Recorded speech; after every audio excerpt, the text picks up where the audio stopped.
Now let's move on to question number 40. Question number 40, drag and drop. Topic 1. Drag and drop the descriptions from the left onto the correct configuration management technologies on the right.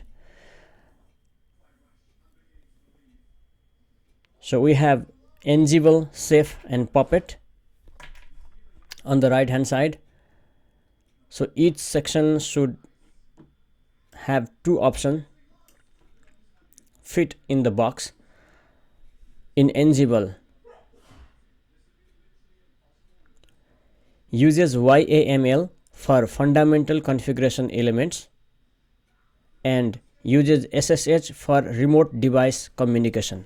Once again, in Ansible, uses YAML for fundamental configuration elements and in Ansible uses SSH for remote device communication. In Ceph, uses TCP port 10002. In Ceph, uses TCP port number 10002 for configuration push job, and in Ceph uses Ruby for fundamental configuration element. In Ceph uses TCP port 10002 for configuration push job and uses Ruby for fundamental configuration element. In Puppet, uses TCP 8140 for communication, and in Puppet again fundamental configuration element are stored in a manifest. Once again, in Ansible uses YAML and SSH. In Ceph uses TCP port 10002 and uses Ruby for fundamental configuration element. In Puppet uses TCP 8040 for communication and fundamental configuration element are stored in a manifest. In Puppet, TCP port 8040 and fundamental configuration element are stored in a manifest. Elements are stored in a manifest. In Puppet, TCP port 8040 and stored in a manifest. Puppet, TCP port 8140 and elements are stored in a manifest. In Ansible, uses YAML and uses SSH. In Ceph, uses TCP port 10002 and uses Ruby for fundamental configuration element.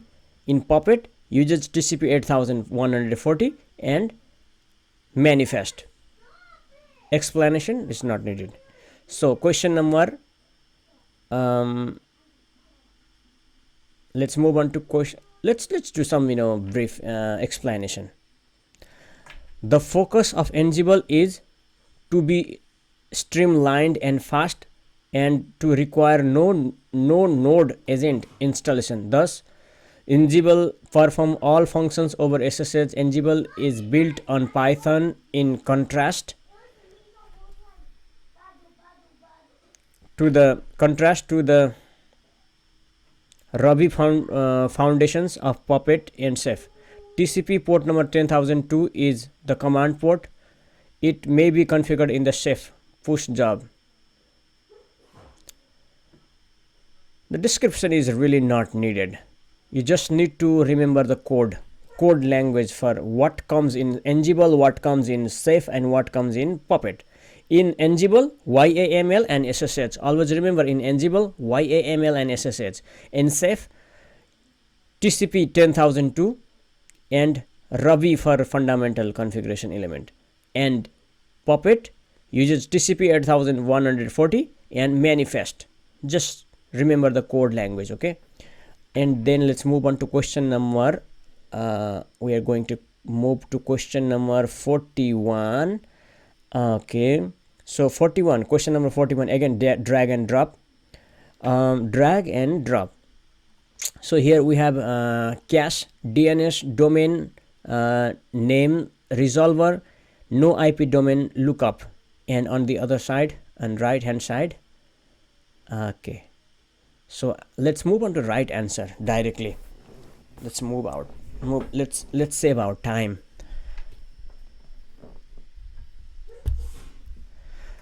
Okay, here we have got cache. Cache is a name resolver. DNS is cache. Domain, IP, no IP domain lookup. Names resolver, DNS. IP, no IP domain lookup, domain. It's making a big confusion. Let's jump to the right answer directly. Cache goes to that service that maps hostname to IP address. So service that map hostname to IP address should be DNS. I don't know why. Service that maps hostname to IP address is cache. Oh no. I'm gonna ask a Microsoft Copilot. It's gonna give me the right answer. Match the DNS lookup component to their functions. Left colon DNS lookup components. Cache, DNS, domain, name resolver, no IP domain lookup. Right colon local database of address mapping that improves name resolution performance. Option B, service that maps hostname to IP address. Option C, database DNS services on a Cisco device. Option D, it responds to client question request, requires a name service for IP address information. Option E, component of a URL that indicates the location or organization type. Let's start with the just one match. Let's start with just one match. What do you think cache should correct to? You can take a guess or tell me what you are thinking, and I will guide you from there. Maybe you can guess option 2, that is service that maps hostname to IP address. No, that's not correct. That's describes of DNA, not cache. Let's break it down. Cache is a local database of address mapping that stores previously resolved DNS queries. It helps speed up future lookups by avoiding repeated queries to external server. So the correct match for cache is local database of address mapping that improves name resolution performance. So you want to try to DNS. So I prefer to answer option B, service that map hostname to IP address. That's absolutely correct. That's the classic definition of DNS. It translates human friendly names like www.cisco.com, info machine friendly IP addresses so devices can communicate. Let's keep building the match step by step. Next one is domain. What do you guess for domain? Which function do you think that it matches with? Here is the remaining option for clarify. Locate database for addresses mapping that improve name resolution performance. Locate database of address mapping that improves that should be cache, already identify. So DNS, disable DNS services on a Cisco device. No. It responds to client request. Should be this one. Queries a name server for IP address information. Or the last one, component of a URL that indicate the location of organization type. Maybe this one is right. So I can go with option E. Let's see. What does it say? So it says exactly right again. Domain actually component of a URL that indicates the location of organization type. Example, in cisco.com, the domain is cisco.com. www.cisco.com, the domain in www.cisco.com, the domain is cisco.com. The .com part shows it's a commercial organization, while .org would indicate a non-profit. .edu for education, etc. So far we have matched. Cache is a local database of mapping that improves name resolution performance. DNS service that maps hostname to IP address. Domain, a component of URL that indicates the location of organization type. So the last one, name resolver. Which function do you think the best fits best? The remaining option is disable DNS. Does name resolver disables DNS services on a Cisco device? I don't think so. And then last option is going to be in response to client request queries a name. Wow, absolutely.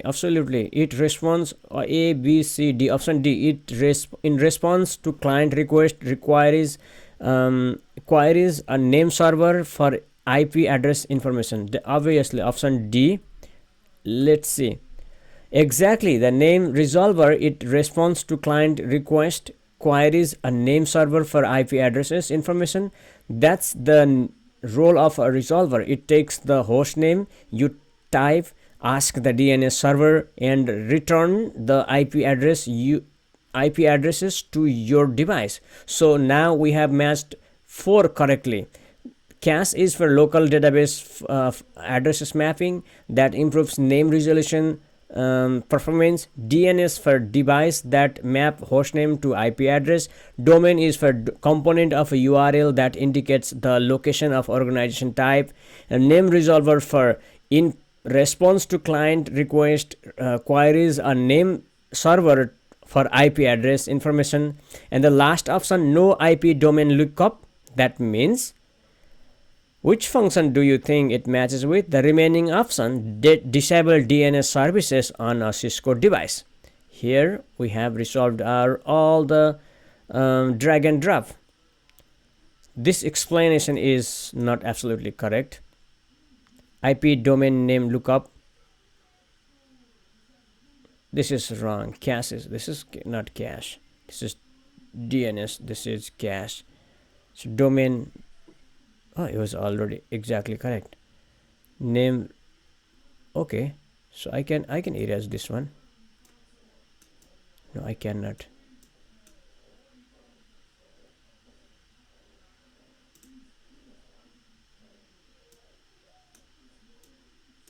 I can match like this.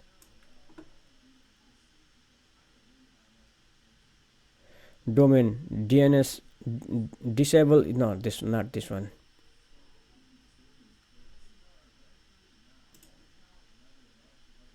Let's match with this color. Domain. No, I can match over here. CAS, local database of address mapping that improves name resolution performance. DNS, service that maps hostname to IP address. Domain,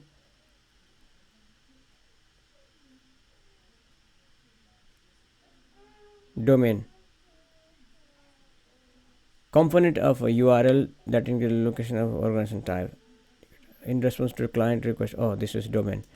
So domain is this one, component of a URL that indicates the location of organization type.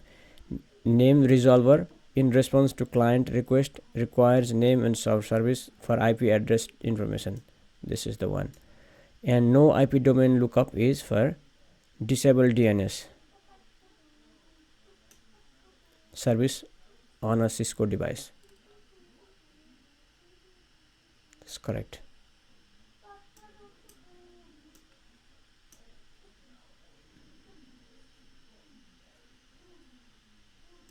Here we have got DHCP server and DNS server in question number 42. So no IP domain lookup disables DNS services on the Cisco devices. So this command is often used to prevent the router from typing the resolve mistyped commands as hostname, such as, which can cause delays. It's a common troubleshooting or optimization step in Cisco CLI. DNS lookup component. Domain is, oh my god. So here is the drag and drop question. So I will read the questions and just tell me it's a part of DHCP server or DNS server. So my question is, holds the TCP IP setting to be distributed to the client? Is it DHCP or DNS? Absolutely. That one's a DHCP function all the way. DHCP is the service that hands out those IP addresses along with the default gateway and other network settings to clients on the network. So we'll place holds the TCP IP settings to be distributed to the clients under DHCP server. Well, we've got that piece locked in. Let's keep going. Okay, the next option is resolves web URL to IP address.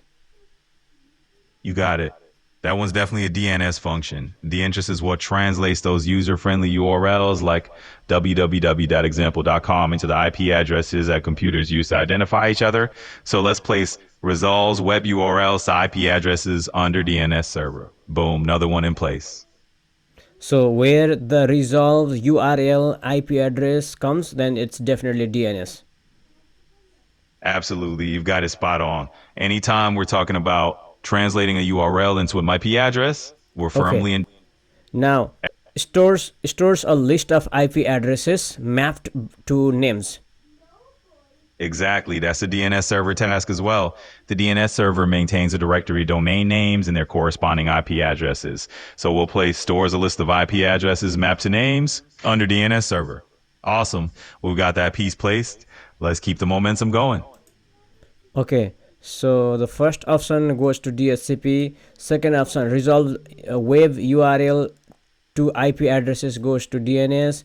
And then third one, stores a list of IP addresses mapped to names, it goes to DNS again. And then this 1 2 3 4 fourth one, assigns a default gateway to a client, that should go to DHCP server, right? That's spot on. Exactly. DHCP is the one responsible for handing out not just IP addresses, but also things like the default gateway to clients. So you're absolutely right. That fourth function, assigns a default gateway to a client, definitely goes to the DHCP server. Okay, so the now, last one, assigns IP addresses to enabled clients. absolutely, you got the pattern down perfectly. And yes, that last piece, which is assigns IP addresses to enable clients, definitely goes under the DHCP server as well. That's one of its core jobs, handing out IP addresses dynamically to devices all on the network. So to recap, the DHCP server is in charge of assigning IPs and default gateways, and the DNS server handles resolving those URLs to IP addresses and storing those mappings. Nice work. We got the whole set sorted out. Anything else you want to dive into? Okay, let's move on to another questions. The question number 43, refer to the exhibit. Absolutely. Can you see my screen and figure out? I can't actually see your screen directly, but I can definitely help you with whatever you're looking at. So just describe it to me or let me know what you're trying to figure out, and we'll figure it out together. I'm trying to figure out which configuration on router RTR1 denies SSH access from PC1 to any RTR1 interfaces and allows all other traffic.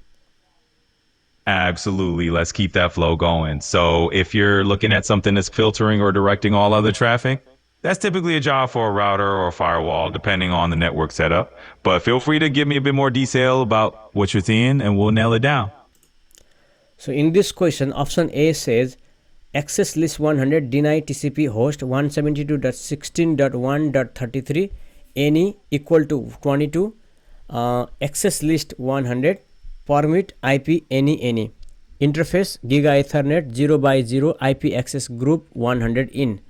Option B says access list 100 deny TCP host 172.16.1.33 any equal to 22 access dash list 100 permit IP any then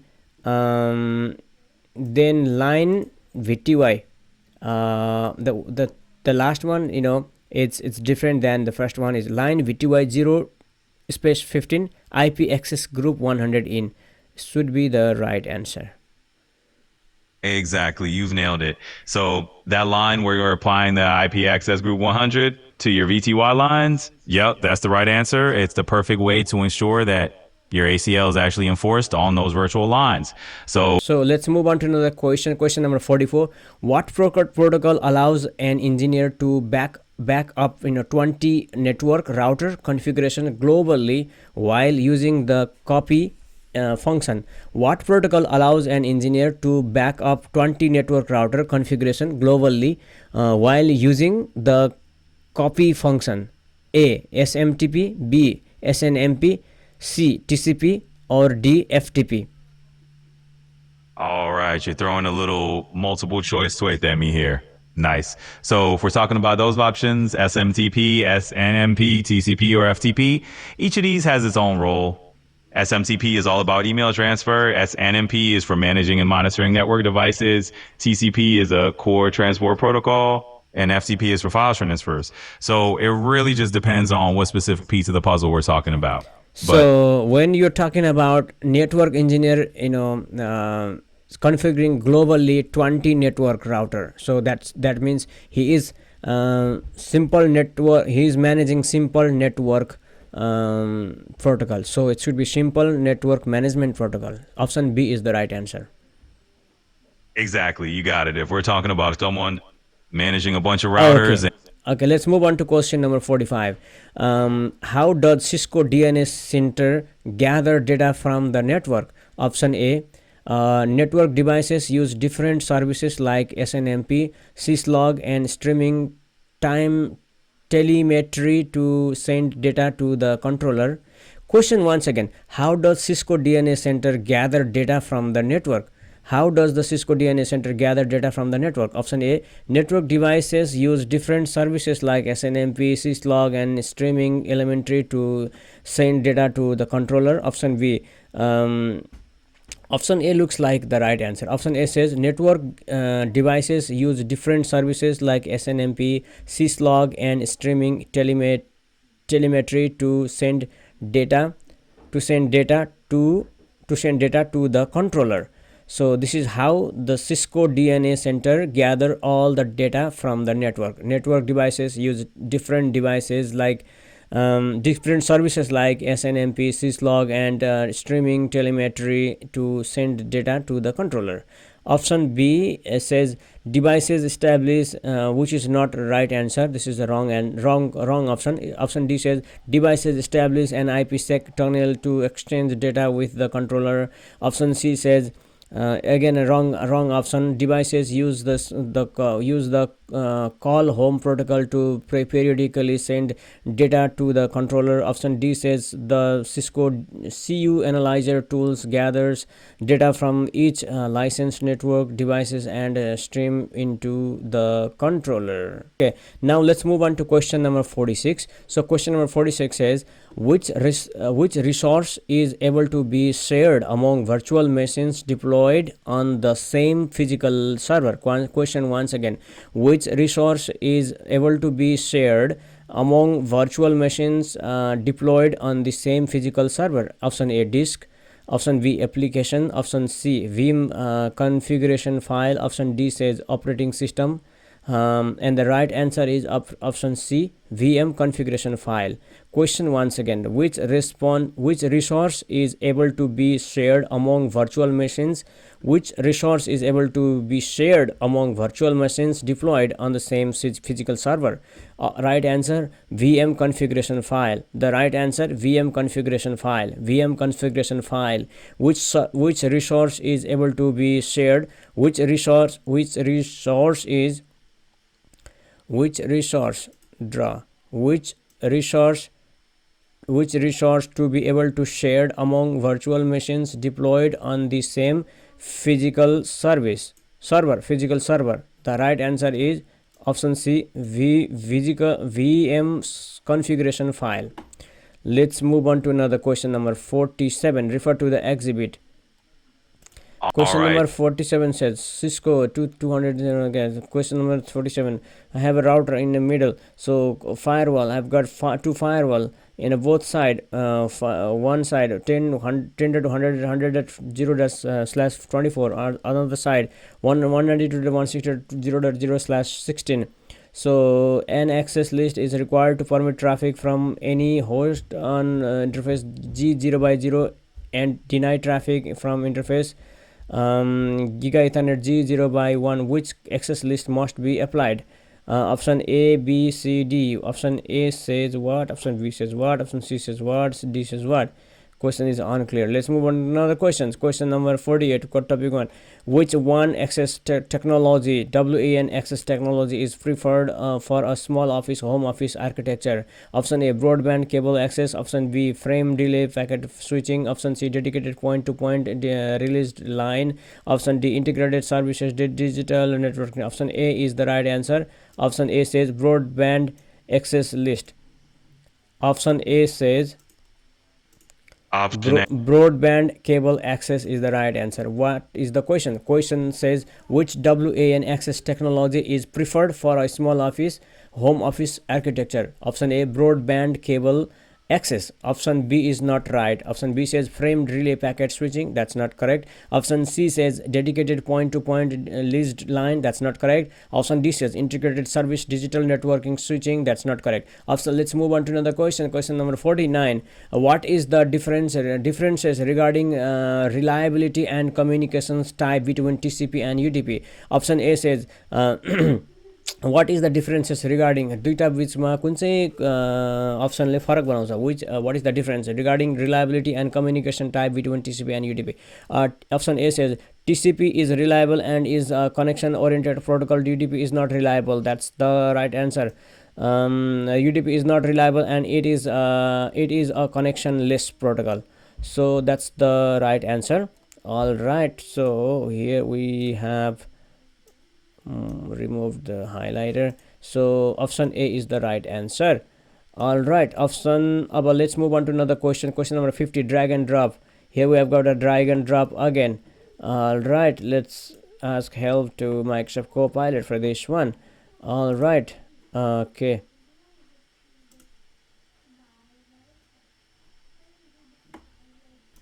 In this drag and drop questions, I have a up on the left side I have mitigate techniques.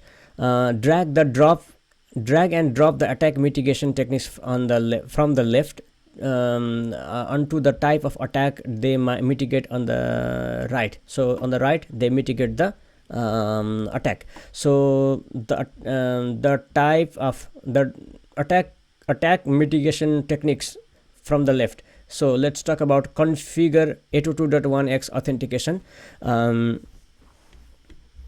Okay, let's ask to this guy. So here I have got a drag and drop questions. So on the left side, drag and drop the attack mitigation technique from the left side. So attack mitigation techniques from the left side. On the types of attack they mitigate on the right side. So I have the techniques on the left side. Configure 802.1x authentication. So which one it should be? Option A, 802.1q double tagging VLAN hopping attack, or MAC flooding attack, or man in the middle snooping attack, or switch snooping VLAN hopping attack. Absolutely. Let's dive into that drag and drop. So we've got configure 802.1x authentication on the left side as our mitigation technique. And on the right side, we need to line it up with the attack it mitigates. So in this case, 802.1x is all about controlling who gets access to the network in the first place, which means it's geared towards stopping things like man-in-the-middle attacks or credential snooping attempts. So it slots right in with mitigating man-in-the-middle snooping attacks. Perfect fit. So let's match that up. For configure 802.1x, the answer is man-in-the-middle snooping attack. All right. All right, then let's drag configuring 802.1x authentication to man-in-the-middle snooping attack. Okay. Absolutely, that's spot on. All right, there's another option on the left side. The technique configure DHCP snooping.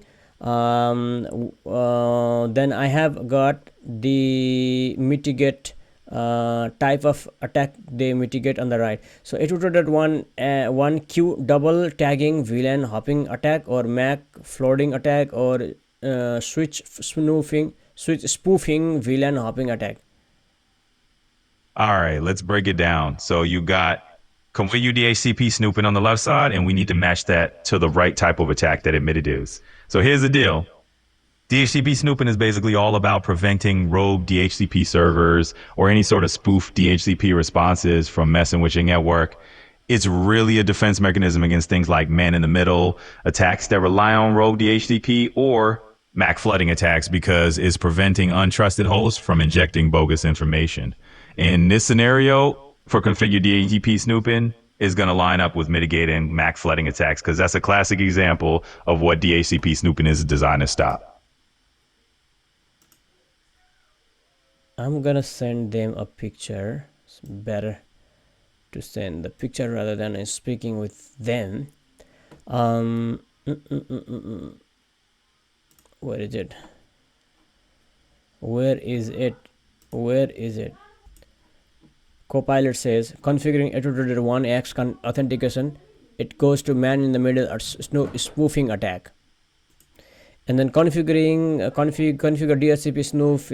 DHCP snooping goes to MAC flooding attack. It goes to MAC flooding attack, and then configure the native VLAN with the node default VLAN ID goes to 802.1q double tagging VLAN hopping attack. So configuring the native VLAN with native VLAN with non-default VLAN ID goes to 802.1q double tagging VLAN hopping attack. And then last one we have a disable DTP. It's really for switch spoofing VLAN hopping attack.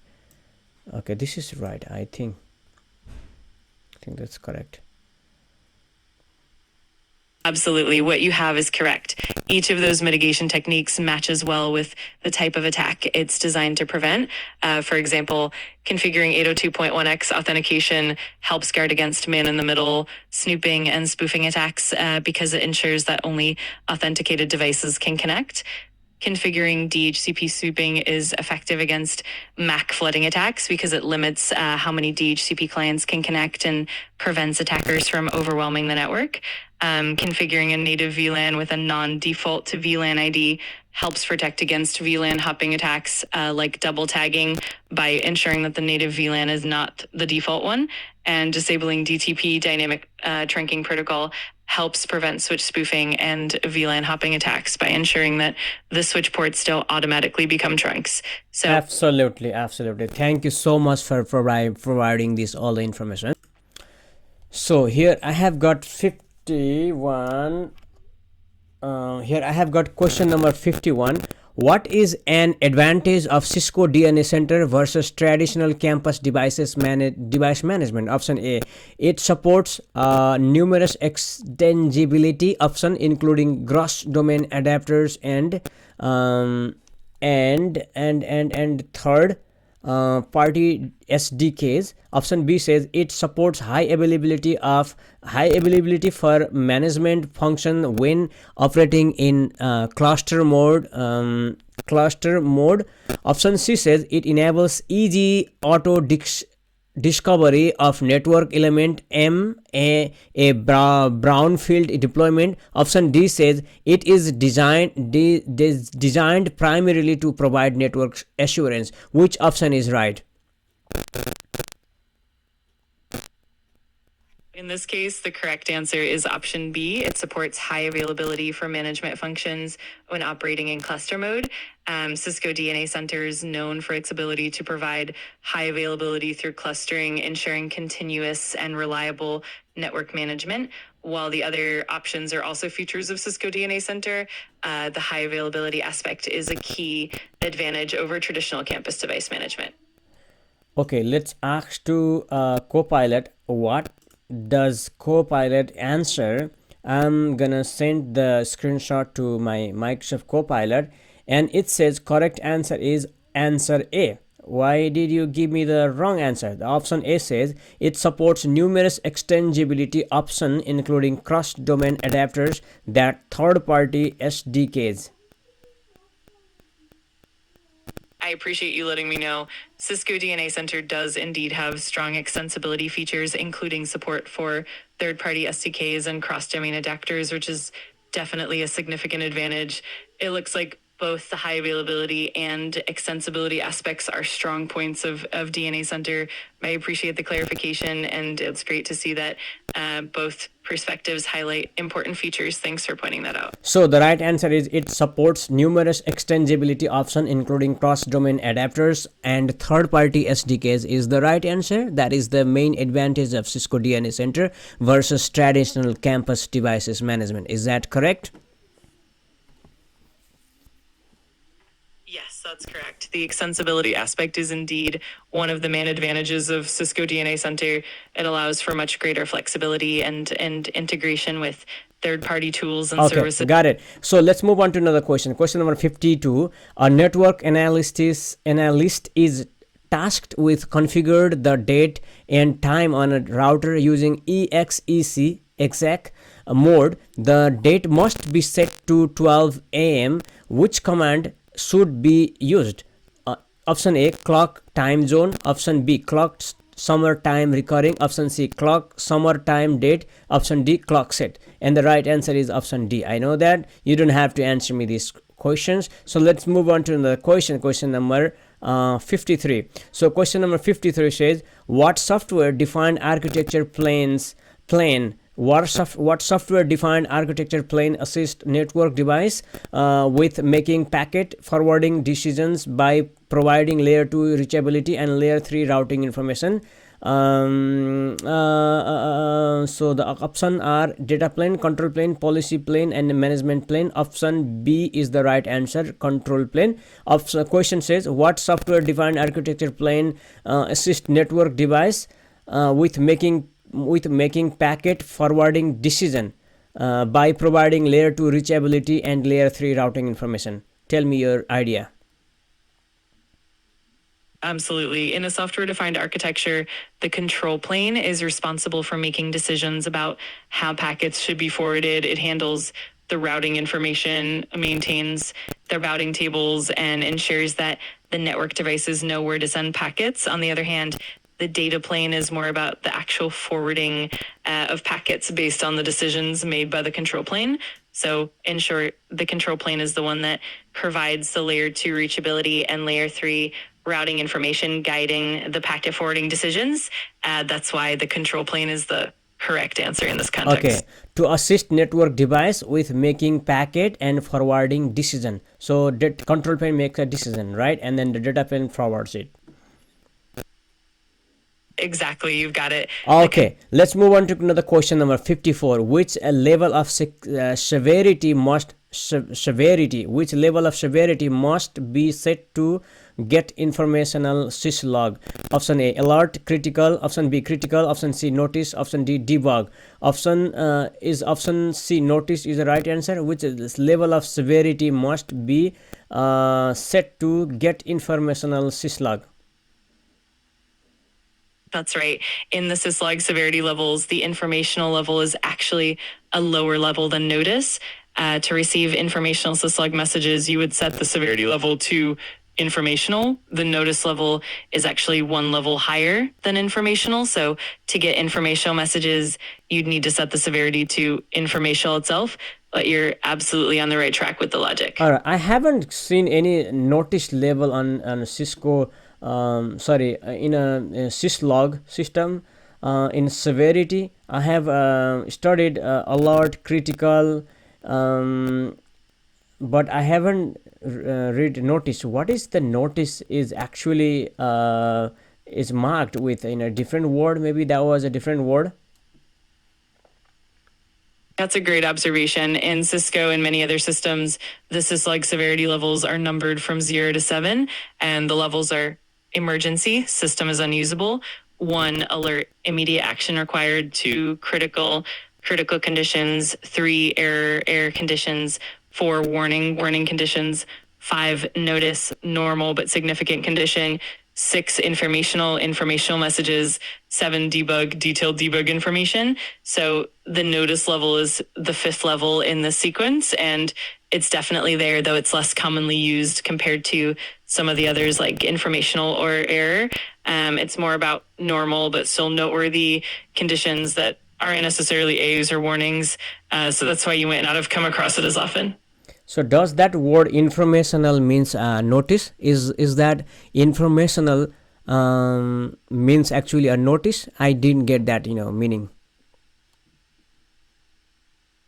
I see what you mean. They're actually different levels. The informational level is specifically for messages that just provide general information about the system's operation, like status updates or normal events. On the other hand, notice is a level that's one step lower than warning, and it's used for normal but significant conditions that Tell me might all labels, name of the labels from 0 to 7. 0 comes what, 1 comes what, 2 comes what. Tell me each and every labels. Of course, here the syslog severity levels from 0 to 7. 1 is emergency. The system is unusable. This is the highest level of severity, indicating that the system is in a critical state. 2 is alert. Immediate action is needed. These are conditions that require prompt attention. 2 is critical. Critical conditions. This indicates serious errors that need attention but might not be as immediate as alerts. 3 is error. Error conditions. This level is used for regular errors that do not necessarily stop the system but do require attention.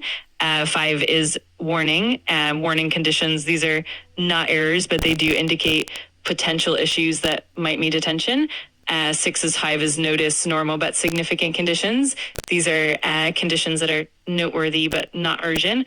7 is informational messages, and these are just general messages about the system's operation and don't indicate any problems.